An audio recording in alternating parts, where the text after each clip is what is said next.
હતો ત્યાં વામન ભગવાન આવે. બલિરાજાએ જોયું, હો વાહ વાહ, ભગવાન બ્રાહ્મણ દેવ તમે આવ્યા મારા આંગણે. ભવ્ય બલિએ સ્વાગત કર્યું. આવો આવો બ્રાહ્મણ દેવતા.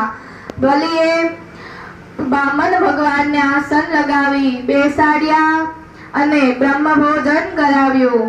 અહીં દક્ષિણાનો વારો આવ્યો ત્યારે કહ્યું કે બોલો મહારાજ, શું જોઈએ છે તમારે? ત્યારે બલિરાજા વામન ભગવાનને કહે કે તમારે જે જોઈતું હોય એ આપો. બોલો શું માંગો? અશ્વ, ગજરાજ, હીરા, મોતી, માણેક, ચાંદી, સોનું, જે માંગો એ આપીશ તમને. ત્યારે વામન ભગવાને બલિરાજાને કહ્યું કે બલિ, જો તારે મને આપવું જ હોય ને તો મારા જ માપેલ 3 પગલા પૃથ્વી તો મને આપ. ત્યારે બલિરાજા કહે, અરે ફક્ત 3 પગલા જ પૃથ્વી? તમે બીજું માંગો, જે માંગશો એ આપીશ. ત્યારે બલિરાજાને કહે, નહીં બલિ, તું મને મારા જ માપેલા 3 પગલા પૃથ્વી આપ, મારે એ જ જોઈએ છે.